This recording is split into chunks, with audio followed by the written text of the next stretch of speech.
Hello guys, welcome. വണക്കം. വളരെ വിവാദങ്ങൾ വളരെയധികം കൊടുമ്പിരി കൊണ്ടുകൊണ്ടിരിക്കുകയാണ് നമ്മുടെ എമ്പുരാൻ വിഷയമായിട്ട് ബന്ധപ്പെട്ടിട്ട്. അതിനകത്ത് മല്ലിക സുകുമാർ സംസാരിക്കുന്നതിനകത്ത് നമ്മുടെ മമ്മൂക്കയുടെ കാര്യം, ഈ ഒരു വിഷയം നടക്കുന്ന സമയത്ത് മമ്മൂക്കയുടെ ഒരു വരവ് ഒരിക്കലും നമുക്ക് അൺഎക്സ്പെക്റ്റഡ്, ഒരു കാമിയ റോള് പോലെ നമുക്ക് തോന്നിപ്പിക്കുന്ന രീതിയിൽ മമ്മൂക്കയുടെ അതിനകത്ത് തന്നെ മമ്മൂക്കയുടെ വ്യക്തമായ കുറേ അപ്ഡേറ്റ്സ് ഇതിനകത്ത് കൊടുക്കുന്നുണ്ട്. എന്താണ് മമ്മൂട്ടി എന്നുള്ളൊരു കാര്യം കൂടെ ഈ ഒരാളുടെ ബുദ്ധിമുട്ട് സാഹചര്യത്തിൽ മമ്മൂക്ക ഇടപെടുന്ന രീതി, സത്യം പറഞ്ഞാൽ അത് കേട്ടപ്പോൾ ഒരു ആസ് എ പേഴ്സൺ ഭയങ്കരമായിട്ട് ബഹുമാനം തോന്നി ശ്രീ മമ്മൂക്കാരോട്.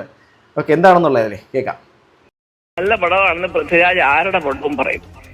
സത്യം പറയാ, എനിക്ക് അങ്ങനത്തെ കാര്യങ്ങളിലൊക്കെ എനിക്ക് ഏറ്റവും വലിയൊരു ഇത് തോന്നിക്കഴിഞ്ഞത് എന്റെ പോസ്റ്റ് കണ്ടു എന്ന് പറഞ്ഞ് മാത്രം ഒരു മെസ്സേജ് മലയാളത്തിലെ ഏറ്റവും വലിയ മെഗാസ്റ്റാറിന്റെ ഇത് കണ്ടു, വിഷമിക്കണ്ട. അതാണ് മലയാളി എന്ന് പറഞ്ഞ സിനിമാ സമൂഹം കണ്ടുപഠിക്കേണ്ടത്. വേറെ ആരുമല്ല ശ്രീ മമ്മൂട്ടി.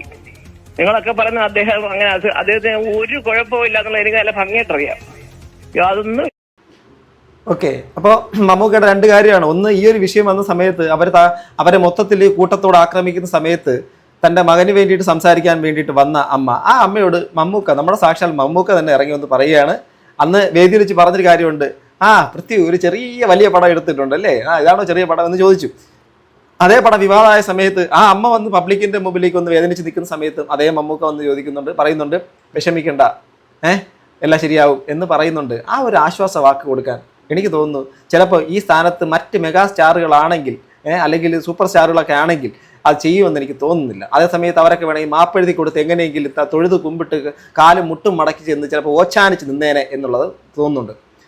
എന്തായിരുന്നാലും വളരെയധികം ബുദ്ധിമുട്ടുള്ള സാഹചര്യത്തിൽ കടന്നു പോകുന്നുണ്ട്. നമുക്ക് മുരളി ഗോപിയുടെ ഒരു ബൈറ്റ് ഇവിടെ ഞാൻ പ്ലേ ചെയ്യും, നിങ്ങൾ വെയിറ്റ് ചെയ്യണം. കാരണം ഇപ്പം മുരളി ഗോപി മിണ്ടുന്നില്ല എന്ന് പറയുന്നില്ലേ, മുരളി ഗോപി ഇതൊക്കെ പറഞ്ഞു കഴിഞ്ഞു. ഞാൻ അത് കാണിച്ചു തരാം. ആദ്യം 2-3 മാസം വിശ്രമിക്കുക, എന്തെങ്കിലുമൊക്കെ പ്രാഥമിക ചികിത്സകൾ ചെയ്യുക. അദ്ദേഹത്തെ അത് കഴിഞ്ഞ് സുഖമായിട്ട് അദ്ദേഹം വന്ന് അഭിനയിക്കും.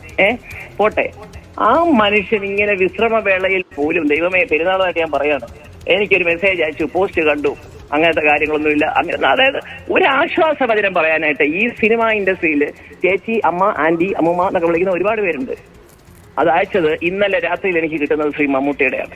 എന്റെ ഇത്രയും പേരുണ്ടെന്ന് പറയുന്ന ഈ ഒരു വലിയ മഹാ പ്രസ്ഥാനത്തിന്റെ, അതായത് മലയാള സിനിമ ഇൻഡസ്ട്രിക്കകത്ത് പുകഴ്ത്തിയും ഇകഴ്ത്തിയും ഒക്കെ പറയുന്ന ആൾക്കാരുള്ള ഈ ഒരു മേഖലയ്ക്കകത്ത് നിന്നുകൊണ്ട് അവർക്ക് ഈ ഒരു ദുര്യോഗം വന്ന സമയത്ത് സാക്ഷാൽ മമ്മൂക്കയാണ് അവരെ വിളിച്ച് ആശ്വസിപ്പിച്ചേക്കുന്നത്, പറഞ്ഞേക്കുന്നത്. ഒരുപാട് പേര് പറയുന്നെങ്കിൽ ഇപ്പം മേജർ രവിയുടെ പേരെടുത്ത് തന്നെ പറയുന്നുണ്ട്. നമ്മുടെ സുരേഷ് കുമാർ, മേനക സുരേഷിൻ്റെ ഹസ്ബൻഡ് സുരേഷ് കുമാറിൻ്റെ പേര് പറയാതെ പറഞ്ഞ് പോകുന്നുണ്ട്. കാരണം ഈ സിനിമ ഇറങ്ങുന്നതിന് മുമ്പ് നമ്മൾ ശ്രദ്ധിച്ചാൽ മനസ്സിലാകും, സുരേഷ് കുമാർ വ്യക്തമായ അജണ്ട പ്ലാൻ ചെയ്ത് സെറ്റ് ചെയ്ത് ഈ പൃഥ്വിരാജിനെതിരെ ഭയങ്കരമായിട്ട് ഇറങ്ങി തിരിച്ചിട്ടുണ്ടായിരുന്നു. ആദ്യം ഈ സിനിമയെക്കുറിച്ച് നല്ലത് അഭിപ്രായം പറഞ്ഞത് കത്തി പടരുമെന്ന് പറഞ്ഞ ഈ മേജർ രവി അതിനുശേഷം 2 ദിവസം കഴിഞ്ഞപ്പോഴേക്കും അത് നിലപാട് തന്നെ മാറ്റിയിട്ട് വിവാദമാകുന്നു എന്ന് കണ്ടപ്പോഴേക്കും അതിൽ മറ്റൊരു സ്ഥലത്ത് പറയുന്നു മമ്മൂക്ക എന്താണ് ലാലേട്ടൻ സിനിമയൊന്നും കാണാതെ, ലാലേട്ടൻ അങ്ങനെ കാണുന്ന ശീലമൊന്നും ഇല്ല എന്നൊക്കെ പറഞ്ഞു. അതിനകത്ത് അശ്വന്ത് കൊടുത്തൊരു സംഭവമാണ്.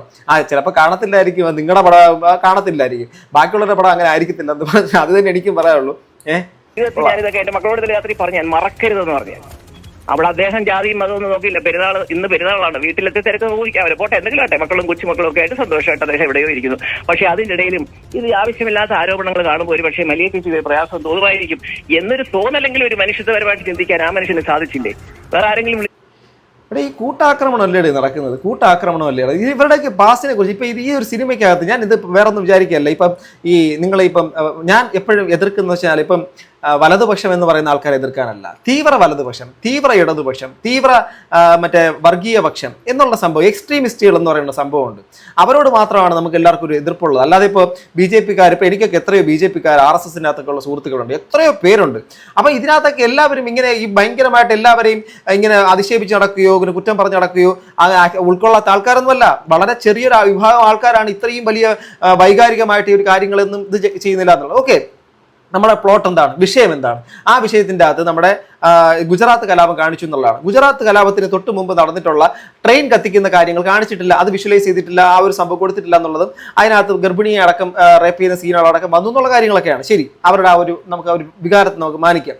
അതിന് മുമ്പുള്ള സാധനം കാണിക്കണമെന്നാണ്. ഒന്നാമത് 3 പാർട്ടുള്ള ഈ ലൂസിഫറിന്റെ അഥവാ മൂന്നാമത്തെ L3 വരാനുണ്ട്. ആ 3ക്ക് ഉണ്ടാവോ ഇല്ലെന്ന് നമുക്കറിയാമോ? ഇല്ല. അത് എന്തെല്ലാം ആയിക്കൊണ്ട് പോട്ടെ. ഇനി അത് വന്നിട്ടില്ല, അല്ല എങ്കിൽ ആ ഒരു സാധനം കാണിക്കണമെന്ന് പറയുന്നതിനെക്കാട്ടിലും ഇപ്പൊ നമ്മളൊരു സിനിമകൾ എത്ര സിനിമകൾക്കകത്ത് പലതും മനഃപൂർവ്വമായിട്ട് മറന്നു പോകുന്നുണ്ട് അല്ലെങ്കിൽ വിട്ടുകളയുന്നുണ്ട്.